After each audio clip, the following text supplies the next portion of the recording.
নমস্কাৰ বন্ধুসকল, স্বাগতম নতুন এটা ভিডিঅ'লৈ আশা কৰোঁ সকলোৱে ভালে আছে। বহুত অপেক্ষাৰ মূৰত আহিল কামাণ্ডো বেটেলিয়নৰ নটিফিকেশ্যন নটিচ।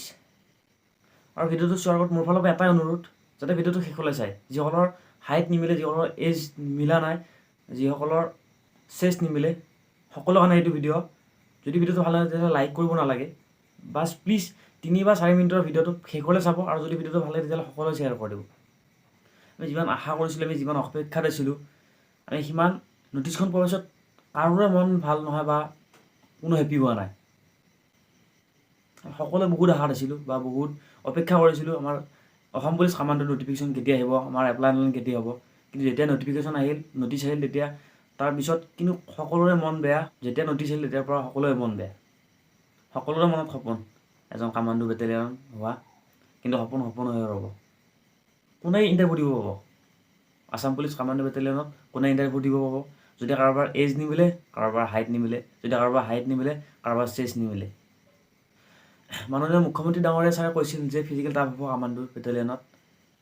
আমাৰ তাত কোনো আপত্তি নাই। ফিজিকেল যিমান টাফ কৰক, আমি চেষ্টা কৰিম, আমি যুঁজিম, আমি পাৰালৈকে যুঁজিম, আমি পাৰালৈকে চেষ্টা কৰিম। আমি যদি চাব যাওঁ, SSCত হাইট বিচাৰে 165 আমাৰ নৰ্থ ইষ্টৰ। ইণ্ডিয়ান আৰ্মিত 165 হ'লে হৈ যায়, কিন্তু কামাণ্ডো বেটেলিয়নত 167 বিচাৰিছে জেনেৰেলৰ। আৰু জেনেৰেলৰ বয়সটো দিছে 18 পৰা 21 বছৰ, আৰু হাইটটো বঢ়াই দিছে। জেনেৰেলৰ বয়স দিছে 18 পৰা 21 বছৰ। আমাৰ অসম পুলিচ কনষ্টেবল ABBত আমাৰ বয়স মিনিমাম 3-4 বছৰ গুচি গ'ল। তাৰপিছত আমাৰ ক'ভিডৰ নামত আমাৰ 2-3 বছৰ গুচি গ'ল। এতিয়ালৈ সেনেকুৱা একো ইণ্টাৰভিউ হোৱা নাই। সেনেকুৱা সেই 3-4 বছৰ গুচি যোৱাৰ পিছত বয়সটো কমাই দিছে। সেইটো আমাৰ বাবে দুখ লগা কথা। চেষ্ট বিচাৰিছে 90, য'ত আমাৰ চেণ্ট্ৰেলৰ আমাৰ SSCত 85 হ'লে হৈ যায়। আমাৰ ইণ্ডিয়ান আৰ্মিত 85 হ'লে হৈ যায় চেষ্ট, নৰ্মেলি 80 হ'লে হৈ যায়। কিন্তু আমাৰ কামাণ্ডো বেটেলিয়নত 90 বিচাৰিছে। মই কওঁ ফিজিকেলত বেছি কষ্ট কৰা ল'ৰাবোৰৰ বা ভাল নাম্বাৰ পোৱা, ফিজিকেলত নাম্বাৰ পোৱা ল'ৰাবোৰৰ চেষ্ট 90 কেতিয়াও নহয়। আৰু 5 কিলোমিটাৰ ৰানিং কৰিব লাগিলে আমি যেতিয়া প্ৰেক্টিছ কৰিম 5 কিলোমিটাৰ কাৰণে, আমাৰ চেষ্ট যদি কাৰোবাৰ যদি 90 হৈছিল, তাৰ 88, 89 এনেকুৱা হৈ যাব, বা 85 হৈ যাব। কাৰোবাৰ যাৰ 85 হৈছিল তেওঁৰ 80 হৈ যাব পাৰে, বা 82 হ'ব পাৰে। আমাৰ অসমত 90 চেষ্ট থকা ল'ৰা একেবাৰে নাই।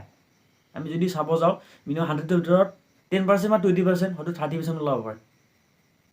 কিন্তু চেষ্টত যদি গোটেইখিনি ল'ৰা ওলায়, আৰু আমি যদি চাব যাওঁ ভাল ফিজিকেল ল'ৰা এজন মিনিমাম 85, 87 বা 88 এনেকুৱা থাকে, বা 90 কাৰোবাৰ হ'ব তাৰ মাজত।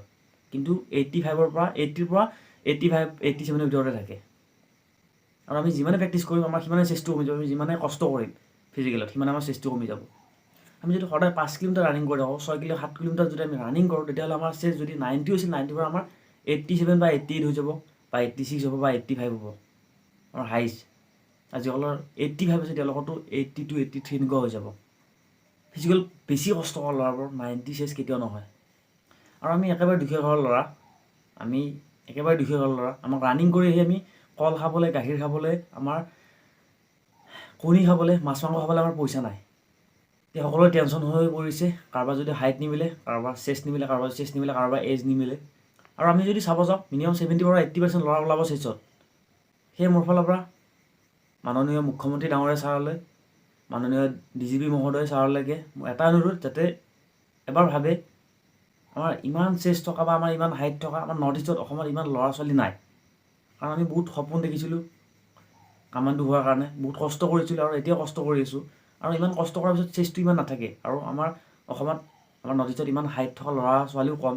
সেই আশা কৰোঁ আমি যাতে হাইট চেষ্টৰ ওপৰত কিবা এখন নটিচ পাওঁ। যিহেতু নটিচ ডিক্লেয়াৰ কৰিছে, সেই বহুতৰ মন মানে একেবাৰে ডাউন হৈ গৈছে, আৰু একেবাৰে প্ৰেক্টিছত মন নোহোৱা হৈ গৈছে। আৰু সকলোৱে আশা কৰিছিল কামাণ্ডো আৰু কষ্ট কৰিবলৈ, সকলোৱে মন আছে কামাণ্ডো হ'বলৈ, আৰু কষ্ট কৰিব সকলোৱে। ফিজিকেল টাফ কৰাৰ আমাৰ কোনো আপত্তি নাই, আমি কষ্ট কৰি যাম, চেষ্টা কৰিম। কিন্তু যেতিয়া হাইট নিমিলিব, চেষ্ট নিমিলিব, এজ নিমিলিব, তেতিয়াহ'লে আমি কেনেকৈ ইণ্টাৰভিউ দিম? বাছ ভিডিঅ'টো এইখিনি আছিল। আৰু মই মোৰ ফালৰ পৰা মই সকলোকে অনুৰোধ কৰিছোঁ, যাতে ভিডিঅ'টো মোক লাইক নালাগে, বা সকলোৱে শ্বেয়াৰ কৰক। ভিডিঅ'ত লাইক নালাগে, সকলোৱে শ্বেয়াৰ কৰক। ভিডিঅ' শ্বেয়াৰ নকৰে কোনেও, শ্বেয়াৰ নহয় আৰু সেইকাৰণে আমাৰ যিবোৰ আমি ক'ব লগা কথা আমাৰ যিবোৰ মনৰ প্ৰকাশ কৰিব লগা কথা মনৰ পৰা আমাক সেইবোৰ কথা শ্বেয়াৰ নকৰে কোনেও শ্বেয়াৰ নকৰে আমাৰ ভাইৰেল নোহোৱাৰ কাৰণে একোৱে কাম নিদিয়ে আমাৰ ভিডিঅ'বোৰ সেই আশা কৰোঁ সকলোৱে ভিডিঅ'টো শ্বেয়াৰ কৰিব বাছ ভিডিঅ'টো এইখিনি আছিল জয় হিন্দ